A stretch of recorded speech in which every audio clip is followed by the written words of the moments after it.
Hi everyone, thank you so much for joining another Ready to Ride Pilates for Horse Rider session, where today we are going to be running through some exercises that are really useful if you do a lot of jumping, or even if you don't do much jumping, or if you're coming back into jumping.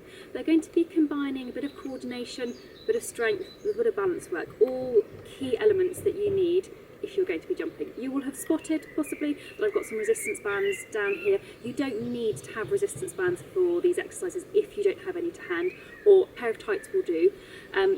These are not essential, they just add a little bit of extra resistance to the exercises that you are doing.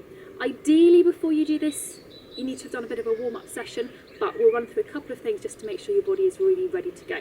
So let's get you started thinking of your nice posture with your light head, relaxed shoulders and your headlights pointing to the front. Check that your breathing is relaxed into the base of your lungs, and take your pelvic floor lift up onto floor 3. Then we're going to start off with a little bit of walking. So you're going to be doing your diagonal pairs of arms and legs, making sure as you're doing this that your ribs are staying down towards your pelvis. That's going to help you stay strong through the centre of your body, which, again, if you're jumping, is really important. Think of those downhill drop fences on the cross country where you really need to be strong through your body so you don't get completely thrown around in your descent. Okay, we're going to make this a little bit harder now, so we're going to move on to a rotation movement with a lunge through your legs. It's just a wee bit harder. I suggest arms across your chest.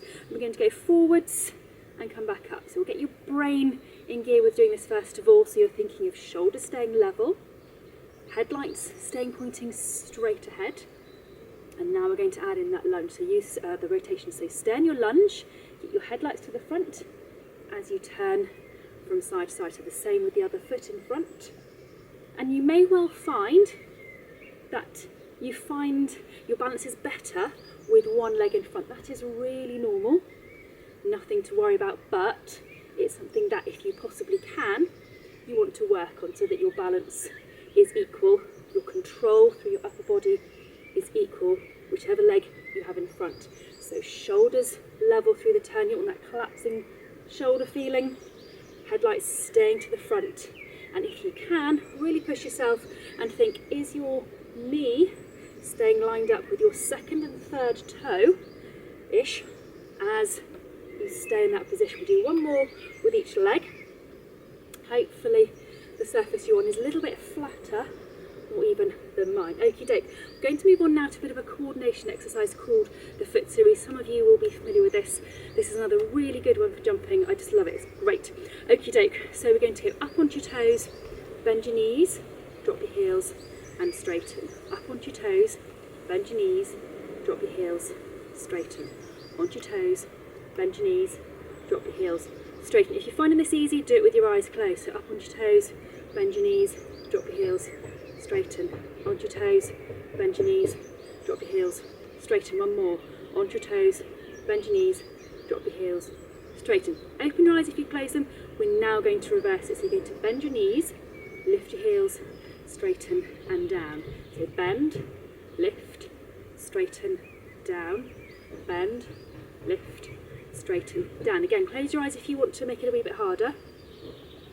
So bend, lift, straighten, down, fall over backwards, bend, lift, straighten, down, bend, lift, straighten, down. We'll do one more, bend, lift, straighten, down. Open your eyes if you had them closed. And we're going to move on now to a real coordination exercise. If you have got a resistance band, ideally you want to have a straight one for this. I stick to the yellow ones because most people can use these. If you've got something a bit harder, that's fine. You might just find that you can't move your arms through quite the same range that I'm going to. So we're going to start off in a squat position, arms up in front, vaguely as if you were holding your reins, hands approximately shoulder and elbow width apart. The arm movement of this exercise is to take your arm out to the side. So imagine you're coming into a fence, feel your horse backing off, and you're going to just take your whip out and give a little tap behind your leg. What you want to make sure is you take your hand away, is that the other hand stays still. Then just do a bit more of a challenge. At the same time, you might well be giving a kick using your legs, probably both at the same time, but we can't really do that in this position. So now you're thinking about, are your hands staying level? Are they staying equal? Are your shoulders level? Is that contact down the reins the same on both sides? Now, to make it even harder, we're going to do arms and legs together, but you're going to do them to opposite sides. And every time you bring your hands back, try to make sure that you come back to that position where your hand is lined up with your shoulder and elbow. That way you consistently know that what you're saying to the horse is always coming from the same place. You don't finish up having used your hand with your hand up near your ears, down near your pelvis, out to the side. One more each way. Good job. Okay, put this band onto the floor, have a breather, little walk on the spot, loosen off through your shoulders. If you have a loop of band, now you need a loop. You will see I have a cut piece tied in a knot. I just find the resistance is better, but if you have a loop, straightforward loop, that is fine. So we're now going to put this around your knees, which is going to feel a bit weird.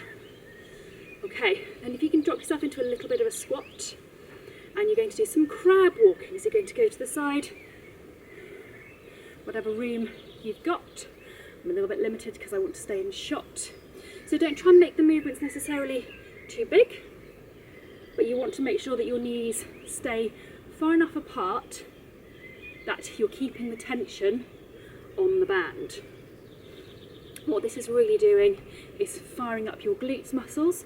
These are so important for your stability. Okay, if you want to make it a bit harder, see if you can do it in more of a 3-point light seat position. If you really want to do it, you could do it with your straight piece of resistance band, making sure that your hand position, your band tension, therefore your contact, is staying equal throughout. Do one more to each side. Super job. Come back up.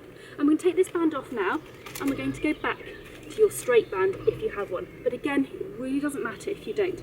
We're going to do an exercise called the warrior. Some of you will be familiar with this. This is one of those exercises where you do what you can do safely and comfortably. I'm going to go sideways, hopefully not fall in a hole. So with your band, again, as if you were holding the reins, a little bit of tension on your band. Stand onto one leg. Ideally, you're then going to go to this position and come back up again. But, as I said, if you don't feel safe or confident, you can just move within this sort of range. So you are going with what you can do safely and easily. Try to keep soft on the knee with the leg that you are standing on, so you're not fixed and rigid. Keep your hands level, and this is where having the band is really helpful, because you've got a nice coloured visual feedback. See, are your hands staying level, or are you, as you go forwards over your imaginary fence, doing all sorts of weird things with your hand, and therefore giving mixed signals to your horse. Swap, and we're going to do this on the other leg. So same starting position, hands level, equal tension on the band, soften the knee that you're on, and then just as on the other side, you work within the range that you can do comfortably, safely and easily. Keeping that knee soft, keeping your hands level, keep that tension equal. Keeping a little bit of tension on your band just helps you to be really active around your shoulder stabilising muscles as well, which is obviously really helpful when it comes to keeping a secure contact. Do one more. Lovely job. Okay, we can put your band down now. Have a little bit of a walk on the spot again, because your glutes may well be starting to feel a little bit tired. Got a couple more exercises and then it's going to be a breather. Okay, so come up into your climb position, hands onto your headlights, relax through your shoulders, and we're just going to do the straightforward version of the clown this time. If you feel you've got plenty of strength and energy, then by all means you can add in some of the extensions, but this in itself is a great exercise for helping work both sets of glutes, which is so important for your stability in the saddle when you are jumping. Just concentrate on keeping level, relax shoulders, headlights to the front and your pelvic floor onto floor 3. Okay, we're going to swap and do the same thing on the other leg. So get your balance and off you go. Sometimes it's quite good to keep the technicality of the exercise a wee bit simple, but then you can concentrate on the basics. So a couple of these other ones have been really quite complex in what they're asking your body to do. This is good, just focusing the brain on the quality of your shoulder and head-like position, plus making sure you can keep your pelvic floor active all the way through. We'll do a couple more. Super job. Okay, I'd now like, if you've got your straight band, to take it back, and we're going to do an exercise for your upper body, which I think anyone who has ridden a strong horse, cross country or show jumping, will find this exercise really quite useful. So you can do this on 2 feet, or you can do it standing on one leg. It doesn't matter, it depends on how strong you're feeling, what your balance is like. I'm going to do it on one leg. You have the band under one foot, one end, and the other end in your opposite hand. Shoulder blades back and down, ribs down towards your pelvis so that you are strong through your middle. And then we call this the row and pull. You just want to think of pushing forwards from your shoulder and then taking the arm back. And this is the bit that's really helpful. The back part is what is so helpful if you've got a strong horse. It's really helping you to keep strong through your middle, through your trunk muscles, and really straighten up around your shoulder with a bit of resistance. If you do need to take a pull, it's a great exercise. Just watch, you do stay strong here, and as your arm goes back particularly, you don't start to lose it through here. You lose a lot of your strength out the front if that happens. And also just watch that you're not starting to move through your body. So we'll just do a couple more this way. Okay, then we're going to swap and do exactly the same thing the other way. So again, one end under one foot, opposite end under the opposite hand, shoulders back and down, ribs to pelvis, and off you go. So exactly the same thing. We're looking for this bit of your body to stay still, to hold your strength, hold your stability, your shoulder to do the moving, not your upper body. Try to keep your pelvic floor onto floor 3 as well, and just watch that your breathing is staying regular, because the last thing you want to be doing is holding your breath because you're thinking about what you're doing with your exercise. We'll do one more. Super job. Okay, then we're going to pop this down, and then let's just loosen off through your shoulders, because you may well find that if you work quite hard, I certainly find if I do 2 Pilates sessions in a row with lots of upper body work, my shoulders do start to really notice it by the end. Okay, then I would like you to stand on one leg and soften the knee just a little bit, and then see if you can close your eyes. And this might seem a little bit weird. What's this earth has got this got to do with jumping?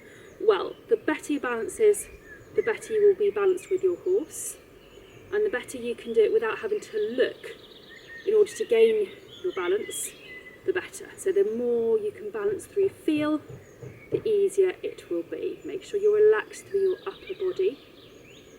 Okay, open your eyes. We're going to swap onto the other leg. So again, slightly soften through your knee. And then if you can, close your eyes. Keep relaxed through your upper body. Keep that knee soft. And what I said before, tension is the enemy. You need controlled, dynamic stability. So that's controlled movement, not tense movement. Check your shoulders are staying relaxed. Super job. Okay, open your eyes and put both feet on the floor. Just check you've got equal weight through both of your feet now, that your knees are soft, headlights are to the front, and your shoulders are back and down and open, and that your head is feeling nice and light. And we're going to stop there. Those are not necessarily a kind of a specific type of exercise, they're just all exercises which are really useful for jumping. So if it's something you're doing a lot of at the moment, these are really helpful for you to do. So worth revisiting this session, it may be in a week or so, and seeing if you're getting better each time you do it. Thank you so much for watching, it means such a lot. Take care, and I'll see you again very soon.